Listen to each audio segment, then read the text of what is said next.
Éminence, Excellences, frères et sœurs dans le Christ, nous voici au terme de notre 63e session de l'Assemblée plénière. Je vous réitère mes remerciements pour votre présence et votre dévouement. Nous rendons grâce à Dieu Tout-Puissant qui nous a donné de passer cette session dans l'esprit de fraternité, de charité, de sérénité et de liberté d'expression. Ceci nous a permis de porter ainsi les travaux jusqu'au bout. C'est un moment fort de l'exercice de notre collégialité épiscopale que nous venons de passer dans le partage de la prière, de la parole de Dieu et de l'Eucharistie. Comme de coutume, nous avons eu la joie d'accueillir, en début de cette session, Son Excellence Monseigneur Michael Escobar, nonce apostolique en République démocratique du Congo.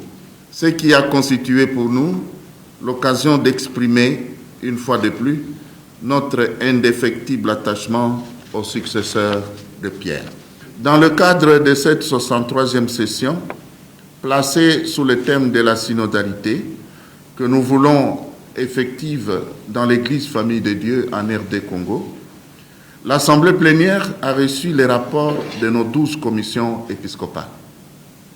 Les dossiers soumis à notre examen par le comité permanent ont tous été examinés.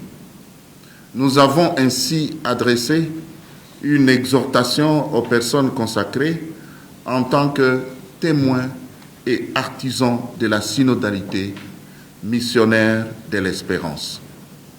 Par ailleurs, reconnaissant la pertinence ecclésiale et sociale du mouvement des mamas catholiques dans notre pays et ailleurs, nous les encourageons à poursuivre leur témoignage des valeurs chrétiennes pour une société plus juste et à se constituer en association sous la sollicitude pastorale de chaque évêque diocésain.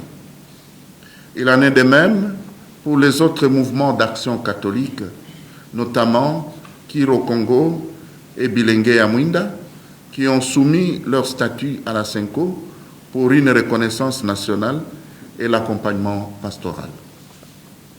Nous avons aussi approuvé les statuts du Conseil économique de la SENCO, le règlement du comité théologique de la SENCO, ainsi que le programme de Koumene comme programme national du cours de religion dans les écoles primaires catholiques en République démocratique du Congo, ad experimentum pour 10 ans. Nous remercions les différentes commissions épiscopales et groupes de travail qui ont élaboré ces dossiers.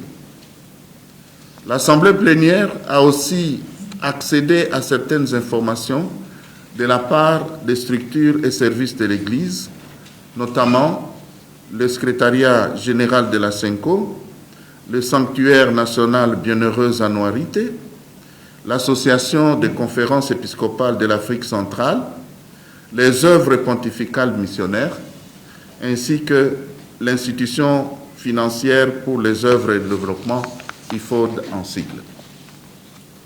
Considérant notre devoir d'accompagner toutes nos structures, nous avons levé l'option de voir chaque évêque membre de la SENCO contribuer personnellement à la construction du sanctuaire Bienheureuse Anouarité d'Issiro.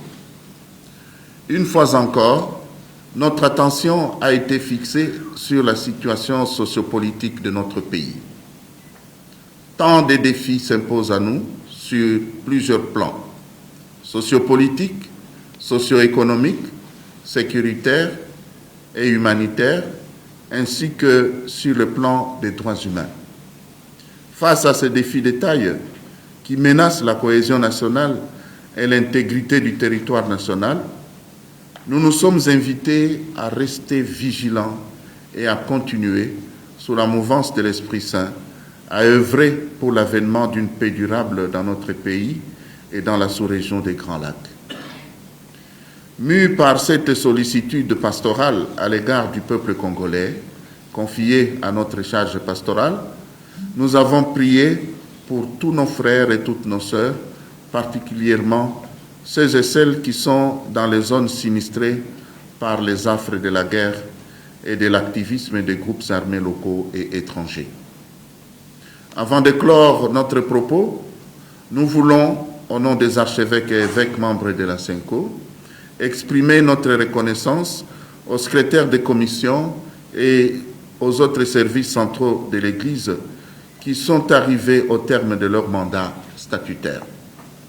Il s'agit notamment de M. l'abbé Zéphirin Ligopi, secrétaire de la commission pour l'apostolat de laïque, et M. l'abbé Jean-Pierre Vadidike, qui est au terme de son mandat comme secrétaire général de l'Association des conférences épiscopales de l'Afrique centrale, ASEAC en sigle. Nous leur disons un grand merci pour les services rendus, respectivement à la SENCO et à la SEAC.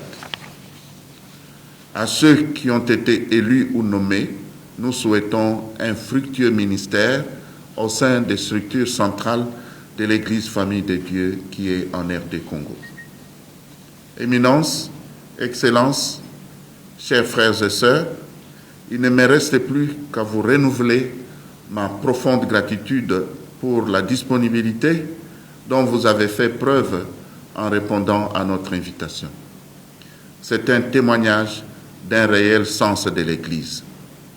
Que la très sainte Vierge Marie, notre Mère, nous entoure de sa protection et que Dieu nous bénisse.